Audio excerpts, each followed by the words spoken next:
जितना अत्याचार महिलाओं पे हुआ है वो किसी पे भी नहीं हुआ। सब जगह महंगाई बढ़ी, हर महीने बिगड़ता है बजट। तो सरकार का ही दोष है क्योंकि अभी कांग्रेस की सरकार है, मुस्लिमों के पूरा पक्ष में है।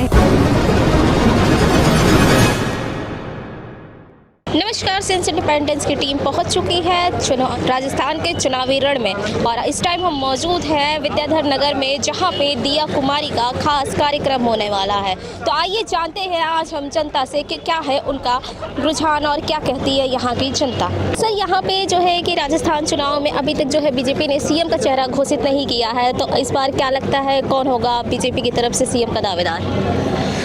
इसमें जो भारतीय जनता पार्टी का जो हाईकमान है, नरेंद्र मोदी जी, अमित शाह जी, और वो सोच समझ के केंद्रीय चुनाव समिति वही इस पर निर्णय लेगी और पूरा जो चुनाव है वो कमल के फूल पर और मोदी जी के चेहरे पर लड़ा जा रहा है। जैसा कि आप एक महिला है और कांग्रेस जो है कि महिला सुरक्षा को लेकर काफी है, तो इस बार बीजेपी का महिला सुरक्षा को लेकर क्या योजनाएं होगी, क्या मुद्दा होगा? महिलाओं के लिए बीजेपी के पास में बहुत सारे मुद्दे हैं। उनके सुरक्षा के लिए, उनके काम के लिए, उनके ऊपर जो अत्याचार हो रहे हैं, आप देख रहे हो कि गैंग रेप वगैरह सारे चल रहे हैं। इस काल में, कांग्रेस काल में आपने देखा होगा जितना अत्याचार महिलाओं पे हुआ है वो किसी पे भी नहीं हुआ। और बीजेपी ने 33% आरक्षण भी दिया है, जिसका महिलाओं को सबसे ज़्यादा लाभ होगा और वो अपनी बात को एक हक से कह सकेगी। इससे भारतीय जनता पार्टी का मान भी बढ़ा है और हम उनके साथ खड़े हैं। तो सर, इसमें ये जानना चाहेंगे कि राजस्थान से विधानसभा जो चुनाव लड़ रहा है, विद्याधर की जनता का क्या मूड है और वो इस बार किसे जिताना चाहेंगे? दिया कुमारी जी को जिताएंगे, 1.25 लाख जिताएंगे। ये मान लो जो उत्साह है लोगों में दिया कुमारी जी नाम का, वो आपको देखने से मिलेगा। कांग्रेस से इस बार बीजेपी का क्या मुद्दा अलग होगा? मतलब विकास है, 5 साल में कोई विकास नहीं हुआ। सिक्का रोड पानी से लबालब रहता है, विद्यानगर में सड़कों का अभाव है, सबसे अच्छी फोर्स कॉलोनी होने के बावजूद यहाँ मतलब कोई सिस्टम नहीं है। नमस्कार, आज हम खड़े हैं विद्याधर नगर में और यहाँ पे से जानेंगे कि महंगाई किस तरीके से बढ़ी है और साथ ही जो है कि दिया कुमारी विद्याधर नगर से चुनाव लड़ रही है, तो क्या वो दिया कुमारी विद्याधर नगर से सीट निकाल पाएंगी? आइए जानते हैं। तो सतीश कुमार जी, आपको क्या लगता है कि महंगाई किस तरीके से बढ़ी है? महंगाई क्या मैडम, रोजगार है नहीं, महंगाई बढ़ती जा रही है और क्या, ये आम आदमी मर रहा है। तो आपको क्या लगता है कि बीजेपी में महंगाई कम थी या कांग्रेस की सरकार में? अब इतना तो हमको जानकारी नहीं है मैडम। तो जैसा कि अभी आप बोल रहे थे कि 14 घंटे करो उसके बावजूद भी कुछ नहीं बचता है, तो आप क्या कहेंगे इस पे? अब क्या कहेंगे, जीना तो पड़ेगा ही मैडम, महंगाई के साथ भी जाए। जिस तरीके से महंगाई बढ़ी है वैसे ही महिलाओं के रसोई का बजट भी बिगड़ता जा रहा है। आइए जानते हैं महिलाओं से कि उनका महंगाई के मुद्दे पर क्या कहना है। अभी मैम, आपके रसोई का कितना बजट बिगड़ चुका है पहले के अपेक्षा? बहुत ज्यादा बिगड़ रहा है। सब्जियां सब जो 10 रुपए किलो मिलती थी वो 40 में पहुंच गई, तो बजट तो बिगड़ेगा ही ना। महंगाई तो अब सरकार को ये तो सोचना चाहिए ना कि हम तो अपन आम आदमी में आते हैं, हम तो मीडियम वर्ग में, मीडियम वर्ग वालों की सबसे ज्यादा समस्या चल रही है। अच्छा, आपको क्या लगता है कि विद्याधर नगर से दिया कुमारी बीजेपी से सीट निकाल पाएंगी? हाँ जी, निकाल पाएंगी और बीजेपी की सीट है, यहाँ बीजेपी वाले ज्यादा हैं तो मिलेगी उनको सीट। आपको क्या लगता है इस बार किसकी सरकार?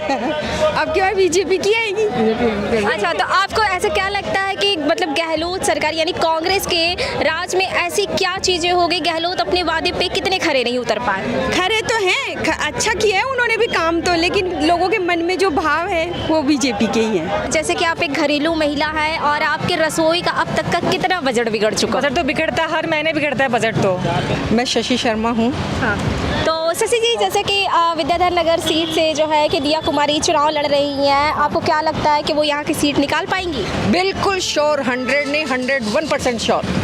आपको ऐसा क्यों लगता है? हमारी जिंदाबाद आएगी क्योंकि मोदी जी को सब चाहते हैं, मोदी जी के थ्रू लड़ रही है वो 100%। जैसे कि राजस्थान में महिलाओं के साथ यौन शोषण की घटनाएं काफ़ी सामने आ रही हैं और मणिपुर ही जैसी एक घटना यहाँ पे जो है पिछले महीने प्रतापगढ़ से सामने आई थी, तो आप इस मुद्दे पे क्या कहना चाहेंगी? ये सब चीज़ें रुकनी चाहिए, हम यही बोलना चाहेंगे। इसमें गवर्नमेंट का सपोर्ट चाहिए हमें। और दिया कुमारी जी अगर महिला कैंडिडेट खड़ी होगी तो मुझे लगता है कि वो जहाँ तक है वो इसके लिए भी कोई कानून पास करवाएंगी या संसद तक इस चीज़ को पहुँचाएंगी।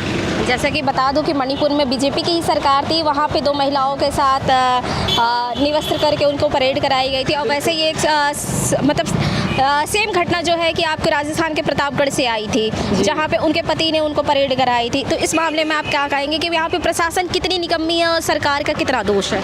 राजस्थान में तो पूरा सरकार का ही दोष है, क्योंकि अभी कांग्रेस की सरकार है, मुस्लिमों के पूरा पक्ष में है, हिंदुओं के बिल्कुल पक्ष में नहीं है। अभी जो यहाँ पे रामगंज में जो घटना आपने देखी, तो उसको 40 लाख रुपए, मतलब पूरी ज़िंदगी कोई नहीं कमा सकता, और 40 लाख रुपए उनको एक झटके में मिल गए। सनातन धर्म को लेके मेरा ये है कि सब धर्म बिल्कुल सेम है, इक्वल है।